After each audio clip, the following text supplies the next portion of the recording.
Hello, everyone. Welcome. Thank you for joining us this morning. My name is Shoshana Abrams. I'm the Senior Manager for the Advocacy Campaigns here at EDF Action. I'm really excited to do this event with you all today. Thank you for gathering. Thank you for signing up. I think we had over 500 people RSVP for this event, so really excited to bring you a really relaxed but important conversation on the endangerment finding, EPA's endangerment finding.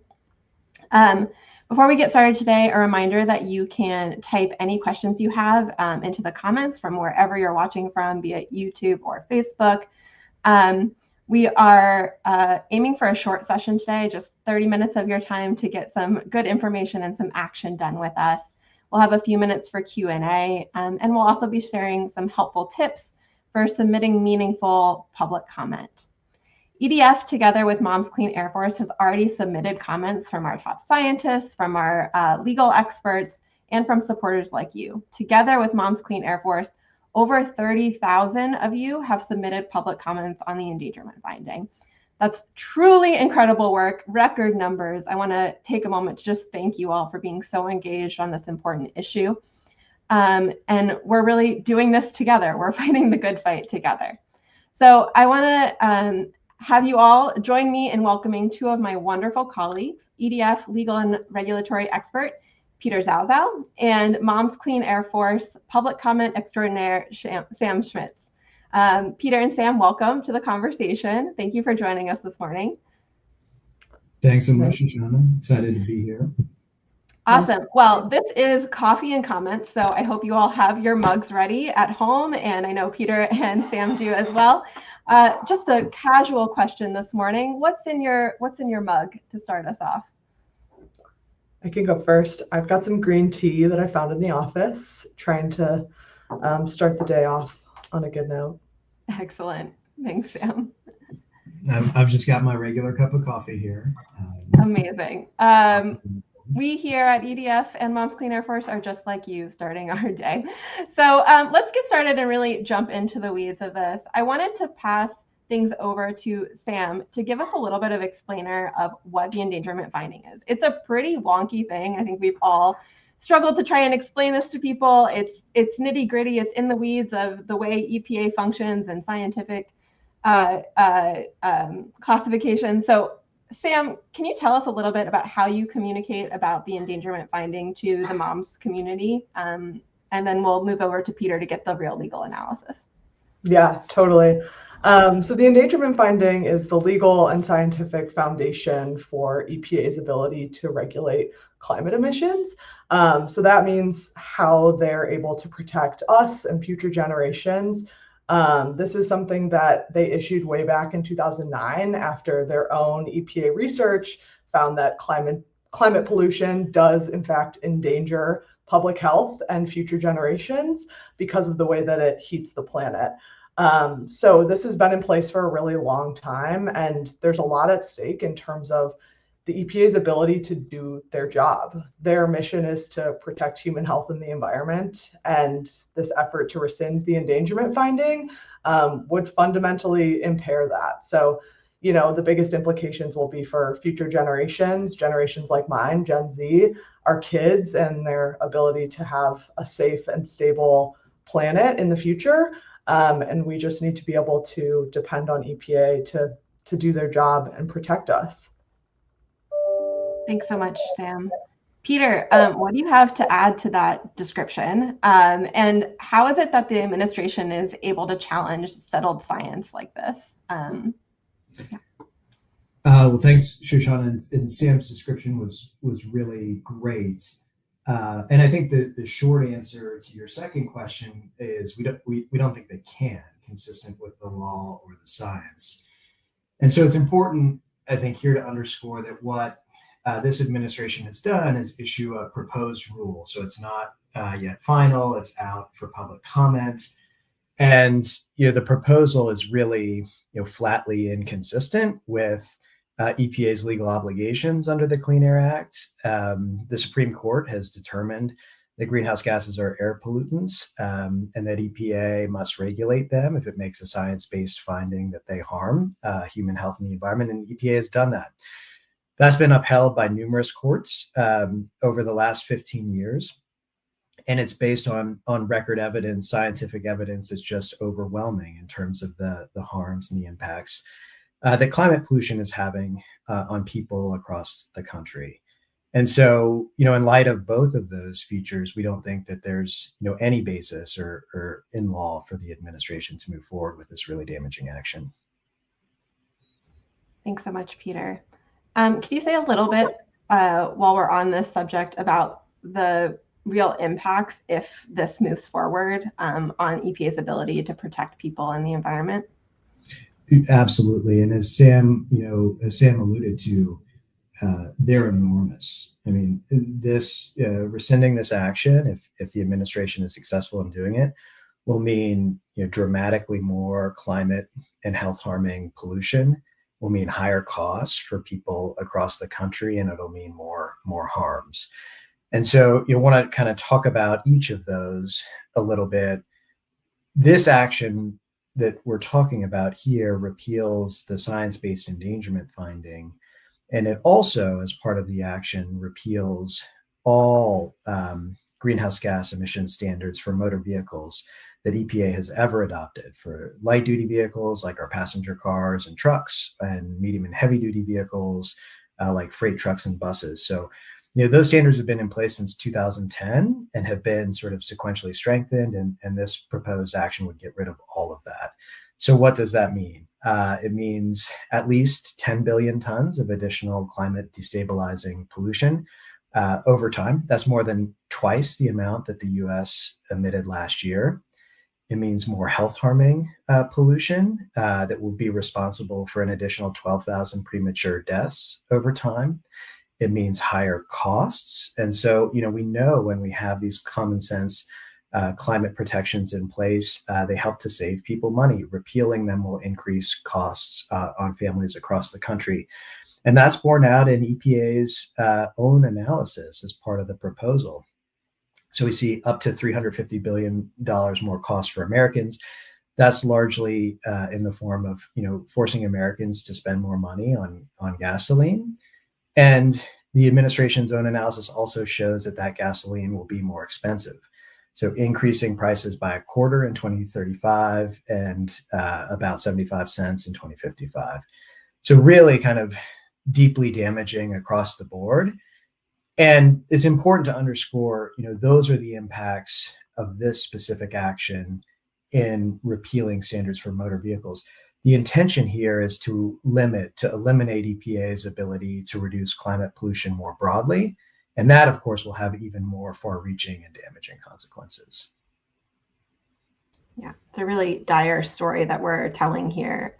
Thank you for kind of giving us the real numbers here. Sam, you work with people across the country in your work with Moms Clean Air Force. Can you tell a little bit about the impacts, like the stories that you're hearing about, the stories that your community is telling about endangerment finding and how this will become real for people? Yeah, totally. It's a great question.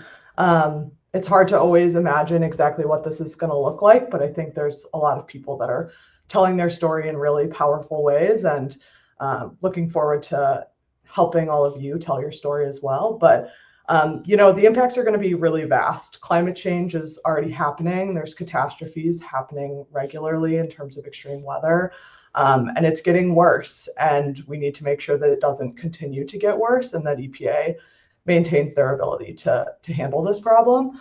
But the ones that stuck out to me are from a couple of weeks ago at the endangerment finding hearing that the EPA held, where people could recite oral testimony. So some folks that we work with, there's Kendra from Michigan. She's a nurse. She talked about how, she sees people dealing with asthma, and air pollution worsening is going to cause more cases of asthma. It's going to cause more asthma attacks in kids. And also extreme weather causes power outages. And when you have power outages, something not everyone always thinks about is that this really impacts medical equipment for people. So things like home oxygen systems and CPAP machines for sleep apnea, refrigeration for insulin, that causes real medical emergencies for families if we allow extreme weather to keep getting worse. Another one is Shayna in Denver. She's a Navajo mother of 4, and she lives just a few miles from multiple industrial sites that affect the air quality that they currently have. And so, this deregulation agenda would impact her and her kids really, really quickly, because they're struggling with respiratory issues, and they already live in a place that gets a lot of wildfires, and drought is worsening there as well. You hear stories too of people that have contracted Lyme disease. Tick-borne illnesses are becoming more and more common, unfortunately, because of the way that ticks are migrating and their population is expanding because of different weather patterns caused by climate change. And the most impactful one, I have to say, is from Hazel. Hazel Chandler. She worked at Moms Clean Air Force for many years and has been advocating for climate action for her whole life. She testified at EPA's hearing from hospice. And the reason that she's in hospice is because she has cancer and really severe respiratory issues. And she grew up and lived near major highways throughout her life. So the air pollution that she was breathing did real damage to her body. And basically her words for EPA were that, she's going to keep fighting until she can't possibly fight anymore, and that it's their job to protect her kids and her grandkids, and now even her great grandkids. So, the stories that people are telling are really important. And it was great to see how many people showed up to that hearing to support keeping the endangerment finding intact. And it's really important that we all continue to do that with a couple of weeks left in the public comment period. Great. Thanks, Sam. Thanks for sharing those stories and for the organizing that Moms is doing to tell those stories and to help get those stories out there. Obviously, all of us here are climate champions. I think that's why we have the wonderful EDF and Moms activists and advocates here on the line. Question for both you, Peter and Sam. If you're talking to someone who wasn't a lifelong climate activist, someone in a different community, what are your arguments that you would give for why folks should care about this or how to activate them? I know, Peter, you gave some stats on the economics and how this might impact folks going forward. Are there other arguments that you all would put out there that would help our network engage their own communities on this issue? Yep. Thanks, Shoshana. I can start with a few and would love Sam's additional thoughts. I think, you're right. There's obviously the really, serious harms we're all experiencing due to climate change and the urgent need to address them.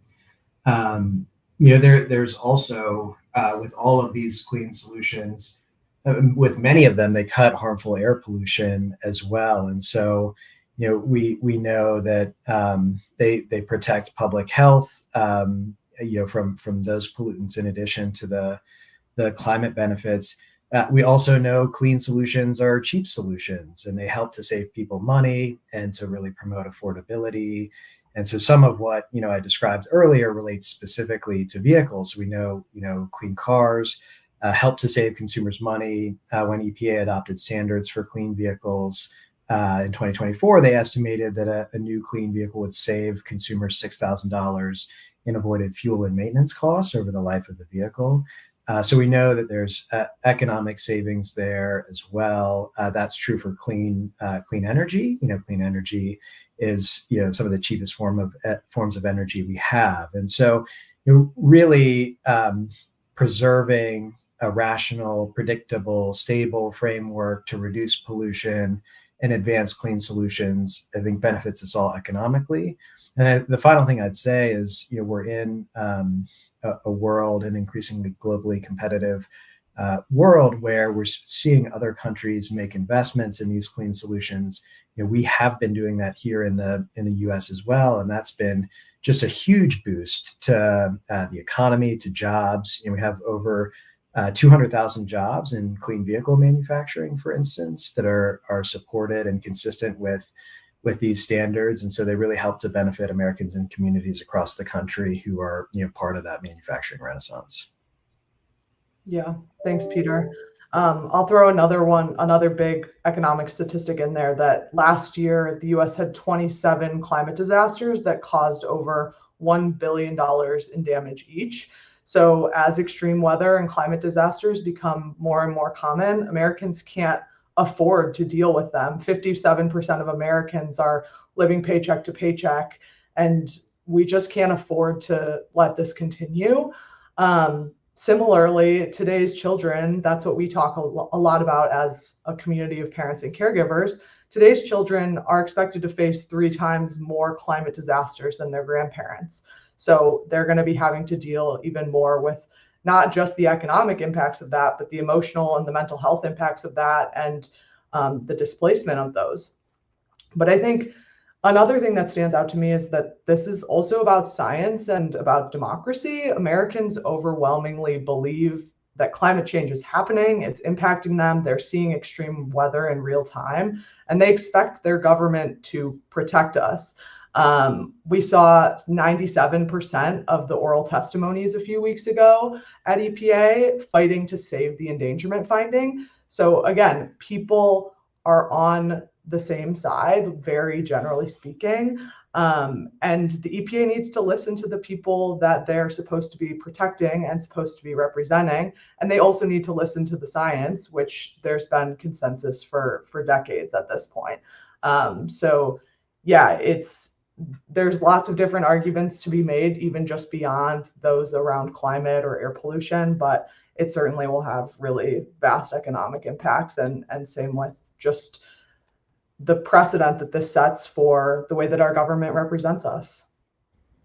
Great. Thank you both. Really appreciate it. I know EDF also has a blog on some of the economic impacts. I think we could maybe put that in the chat. So you can see that all in writing, the stats that our folks were giving today. I have one last prepared question, which is a little bit of a tough one, I think. All of our comments are being submitted to the Trump administration, and I myself am somewhat skeptical that administration is going to listen to us, given what we know about it so far. Can you say a little bit about why we're bothering to do this? What the point of getting strong public comments are? What we're trying to accomplish and what success looks like, and then maybe even a little bit more about like some of the legal pieces that I know your team is working on. Thanks, Shoshana. I can start with that, and Sam, please add more. So yeah, we are all in the process of submitting our public comments, and I think it's important to underscore that EPA has a legal obligation to consider those comments when it's making its decision. And it also has an obligation to, ground whatever decision it makes in the law and in the facts. And we think it's simply not possible, to take a final action that would rescind the endangerment finding consistent with the law or consistent with the science. But it's really important, for us and for people to make clear, the impacts that this proposal will have and the harms it will cause as part of that process. And I think more broadly, just important, certainly for us, and encourage others to make clear the harms that this proposal will have, just as the to elevate the public's understanding of what the administration is doing here and why it will cause such harm to people across the country. Yeah, and I'll jump in and take a little bit of a different angle too. But I think the public pressure that we can create is really important. And Moms Clean Air Force does a lot of work on, getting people's stories out into the media so that other folks are reading about it, so that people know what the endangerment finding is, so that it's a topic coming up at the dinner table. Because public pressure works on politicians when they're worried about re-election, when they're worried about what their constituents are saying, what the media is saying. So anything that we can do to elevate our stories and get them publicly in the docket, in the media, is really important for making sure that people understand what's happening and that they're really feeling the pressure of the actions that they're taking. Great. Thanks so much to you both. I've reached the end of my questions here. I really appreciate you both for your thoughtful responses this morning and for the conciseness and the call to action here. I heard a lot of excitement and passion for taking action on this call. So we are now open for questions from our audience here. We're going to start with a question about legal tools. So Peter, can you talk a little bit about what legal tools EDF is using to push back against this proposal? Yeah, so I mean, part of I think the answer to that question is what we've been talking about. We're in the middle of a process that's required under the law to, for EPA and for the administration to seek and consider comments on this proposal. In addition, we'll highlight that one of the bases that EPA identified as supporting this proposal was a report that the Department of Energy put out on the same day as EPA published its proposal, that was authored by 5 known climate skeptics questioning the science underpinning climate change. And the report was compiled in secret, prepared in secret, did not go through reviews, was not subject to the required public process and scrutiny under federal law. And so EDF has filed a lawsuit challenging that action to try to bring the kind of required public transparency and process that should have occurred there to light. So that's one thing that we've already done as we're kind of moving through the process on the endangerment finding itself. Thanks, Peter. A question from Miriam. Does the EPA have a mandate to listen to the people and or the science? Yeah, yes. I mean, it's EPA has to ground its decisions in its legal obligations, and those here are clear. EPA is charged with protecting public health and the environment.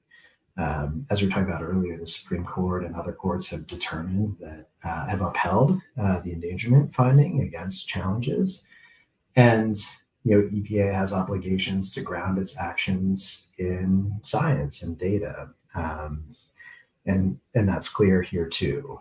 So we do think what EPA is proposing to do now and rescinding this really foundational finding is unlawful. Thank you, Peter, and thank you, Miriam, for your question. And then one last question from Lucinda. Are there any mechanisms for EPA's accountability? The attitude of "so sue me" is rampant.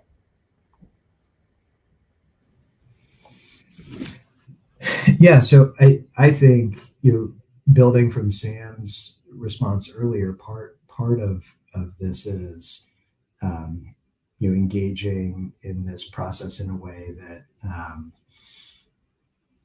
we've been talking about around what these legal tools are, but also more broadly, engaging in the public conversation around like why this action, what it means for people, what it means for all of us, why it's so damaging, and to shine light on what the administration is doing, in an effort to make clear how harmful it is and to get them to reverse course.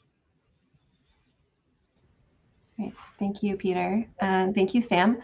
We're going to move on to our action part of the call. I want to thank you all so much for your comments and questions and your engagement on this issue. So I'm going to turn things over to Sam so that she can provide some expert advice on how to craft a meaningful public comment.